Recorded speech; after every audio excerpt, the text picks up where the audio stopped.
Chief Investigator Brendan Keefe with Atlanta News First, and you're watching Behind the Investigation. Joining me now is Ciara Cummings, investigator with Atlanta News First Investigates. Good to have you here, Ciara. Thanks for having me.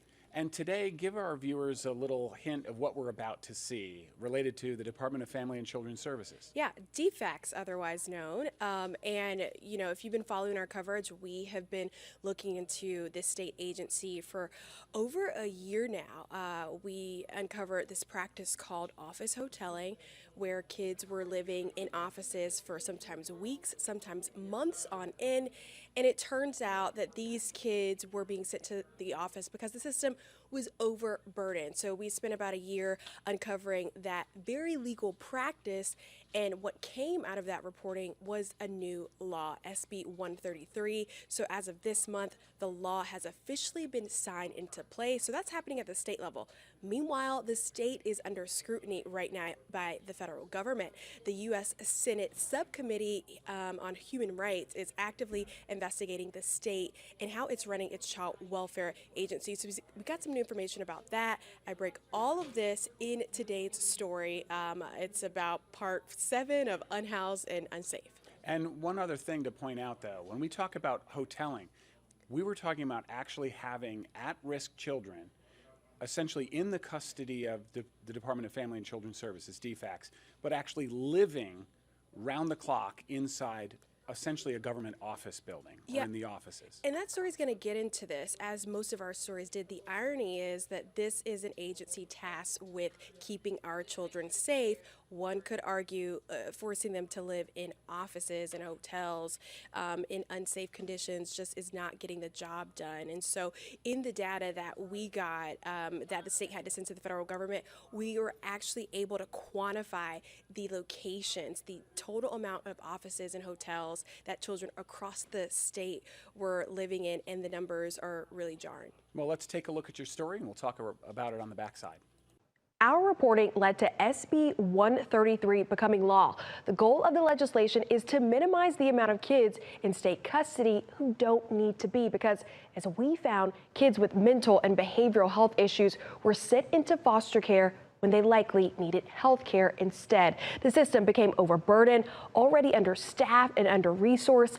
The kids were forced to live in offices and hotels, sometimes in unlivable conditions for weeks and months.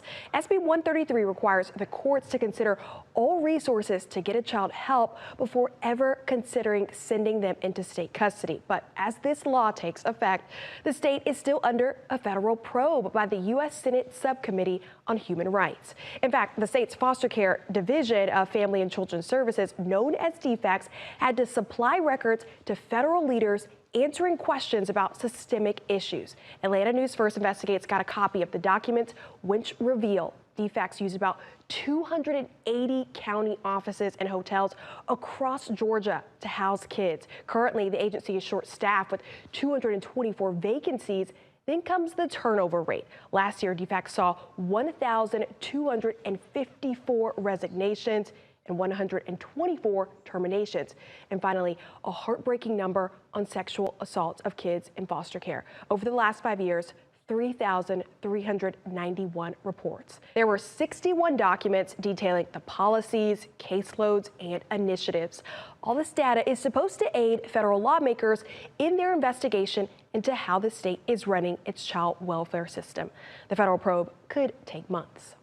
We're back now. Ciara, before we talk exactly about what the federal government is looking at and what that means, we have to reiterate that we're talking about at-risk Georgia children. They're taken from their families, or they're taken from the homes where they were living, but they're being placed in situations where they were facing sexual assault in foster care. Those stunning statistics. And then on top of that, I mean, in some cases, they had to go from bad to worse, no? Yeah, I mean, it's really heartbreaking. What we heard from families repeatedly is that, so you're taking my children away from me in maybe conditions that you thought were subpar, but only to put them in conditions that we feel are subpar, leaving them in offices and hotels. Not to mention, on top of the mental health cycle it continues to put the child in, like, hey, I'm living in an office. Does anybody want me? Is anyone helping me? It's also a really expensive process. The state has to have behavioral health aides in the offices, in the hotels, living with them. They have to contract out workers. And so that costs the state millions and millions of dollars. So mentally and emotionally, it's not an effective practice, but it's also a really pricey one. And as you saw, we uncovered that these are children that need mental and behavioral health. So if they need help with that, sending them into foster care is not really going to get them that when they likely need health care instead. So SB 133, that's where we're at right now. That bill has been signed into law as of May 2nd by the governor. And although it doesn't ban office hoteling and it doesn't make the practice illegal, what advocates say this legislation now would minimize the number of kids that are in foster care that don't really need to be. That this would be like a stopgap measure. Okay, a child goes before a juvenile court and we realize actually they need therapy. Actually, they need a psychologist, a psychiatrist. Let's make sure we evaluate all the available resources they've already been given, resources they still need to keep them with their family and to help their family with all the care that they may need down the line. So it'll be interesting to see over this next year how this law really has an impact on our foster care crisis here in Georgia. Yeah, the numbers are important, but behind every one of those numbers is a child. And as you point out, these are their most formative years. I interviewed an adult a few years ago who was a foster child who was sexually assaulted by his foster parent. And his life is in shambles. In fact, his child ended up in DFCS care in part because of how his life unraveled as a direct result of his time in foster care.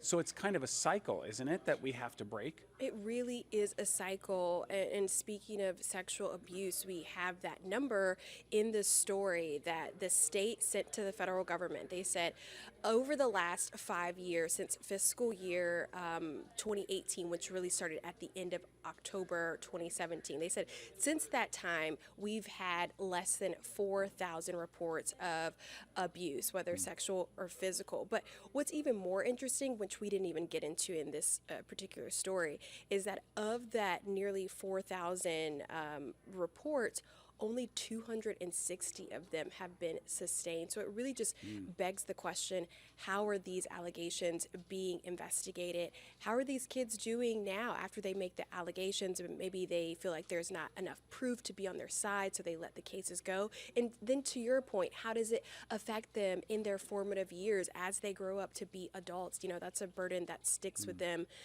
for a very long time. So yeah, these are numbers that were given to the federal government, but these are also stories, and these are our children here in Georgia. And we're not picking on the frontline child care professionals. I mean, they are to be celebrated for choosing that career, for one. Two, the educational requirements are very high for what turns out to be low pay. And unfortunately, we're seeing that in those turnover numbers. Those were some of the more stunning numbers in your report, because not only terminations, which were a smaller number, but people voluntarily leaving child protection for other careers, or leaving essentially their chosen career altogether. That's kind of a warning sign, isn't it? A red flag. Yeah, it is a red flag. People who work in child welfare say you got to have the heart. You got to know that this is a ministry to do this, because this isn't a profession where you can get rich. You have to want to do the work and to change the system. But it does get frustrating, as we've heard from DFCS caseworkers. Like, maybe you want to affect change, but the systemic issues are so great. It feels like, man, am I really making the changes that I came here to make? And so unfortunately, some people leave. They do leave. You saw that there was about 12,000 resignations and 124 terminations.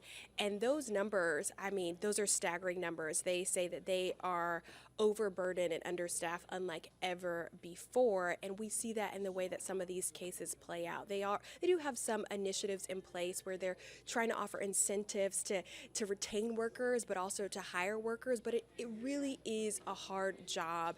And a lot of times when we're looking at these cases, we ran in a story where an expert said, this doesn't sound like a caseworker that doesn't care. This sounds like a caseworker who was overloaded. She just had a lot of cases. And so it is sad to see that number, but we hope that with all these improvements that may come from this new law and then the federal investigation, that maybe it would be easier for them to retain staff. Last question, what can we expect out of this federal oversight? Is this just one of those bureaucratic things, or could it actually result in some sort of change or some sort of mandate by the federal government? Yeah, that's an excellent question. What sort of weight does this investigation hold? Because there are some people from the state level perspective that feel like, hey, this investigation is unwarranted. We're already trying to put into corrective measures. But I do think there's something to be said about shining a light on the issues, because once the light is on it, then you have no choice but to turn away from it. So although the state is doing its own corrective actions, what we expect with this federal investigation is over the course of a few months, after the state has time to look at the documents, we will have hearings from some of our top leaders here in Georgia, and they're going to present some solutions. To answer the question, though, this does have some weight, because just like any public agency, whether here in Georgia or somewhere in Florida, they need federal funding. So this is kind of like accountability. If there needs to be new policies in place, if there needs to be new standards and regulations in place, we're going to see that come about if Georgia's Child Welfare Agency wants to keep its federal funding. Money talks. That certainly makes sense. Ciara Cummings, thanks for your reporting and staying on this issue even after getting that law passed through the Georgia General Assembly. And we will stay on it. I know you will. And for Ciara Cummings, I'm Chief Investigator Brendan Keefe with Atlanta News First Investigates. You've been watching Behind the Investigation on Atlanta News First Plus.